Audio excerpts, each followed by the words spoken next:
الحمدللہ وکفا وسلام علی عباد اللہ الذین اصطفی اما بعد اعوذ باللہ من الشیطان الرجیم بسم اللہ الرحمن الرحیم۔ معزز سامعین، آج میں جس مسئلے پہ عرض کروں گا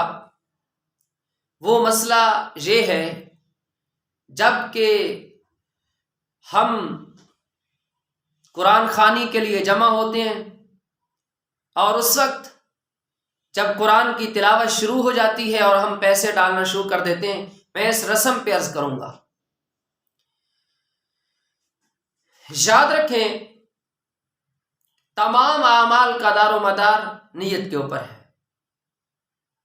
جب بھی آپ کوئی عمل کر رہے ہیں، اللہ اس عمل سے پہلے انسان کی نیت کو دیکھتا ہے۔ آپ عمل جتنا بھی اچھا کریں، اگر آپ کی نیت اس وقت کچھ اور ہے تو اللہ اس عمل کو قبول نہیں فرمائیں گے۔ عمل جتنا عظیم ہے لیکن آپ کی نیت میں کوئی اور فساد ہے، کوئی اور مقصد ہے، تو اللہ اس عمل کو کبھی قبول نہیں فرمائیں گے۔ اور الٹا، اگر احادیث مبارکہ کے رجحان کو دیکھا جائے تو معلوم ہوگا، جب اچھے عمل کو آپ ایک دنیا کی مقصد کے لیے کر رہے ہوں تو اللہ قیامت کے دن اسی عمل کی وجہ سے بھی انسان کو پکڑے گا کہ میرے بندے،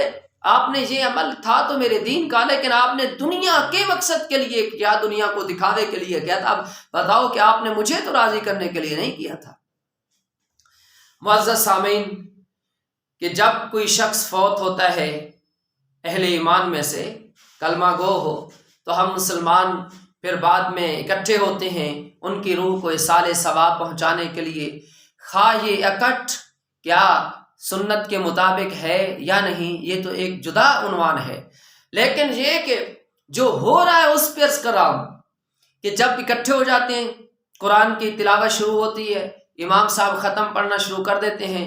تو اس وقت ہوتا یہ ہے کہ ہم پیسہ اس کے اوپر ڈالنا شروع کر دیتے ہیں۔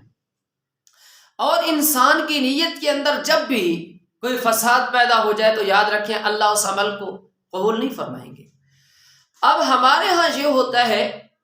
کہ یقیناً یہ وہ الفاظ ہیں جو میں نے اپنے کانوں سے سنے ہیں، اور ایک طبیعت، دل کا رجحان، ایک سوچ بھی اس بات پہ گواہی دیتی ہے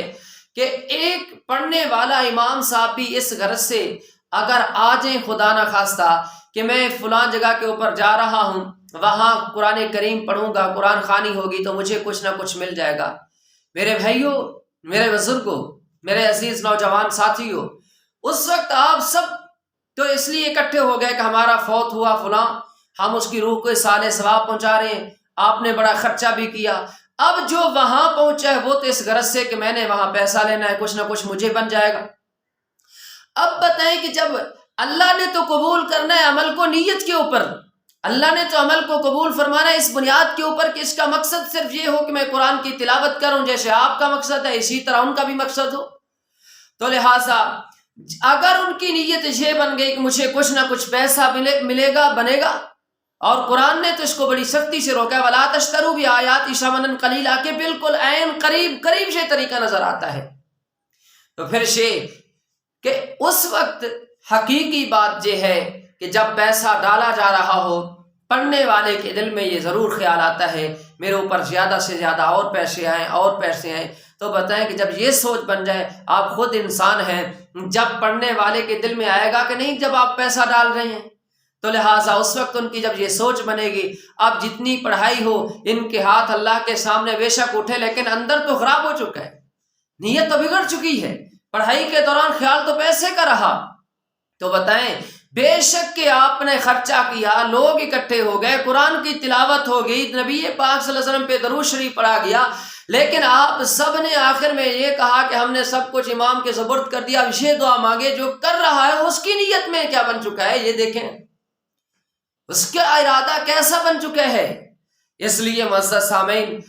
یہ جو رسم ہے پیسوں والا، اس کو ختم کرو تاکہ قرآن کریم کی تلاوت ایک فوج شدگان کے لیے محض اس مقصد کے لیے ہو،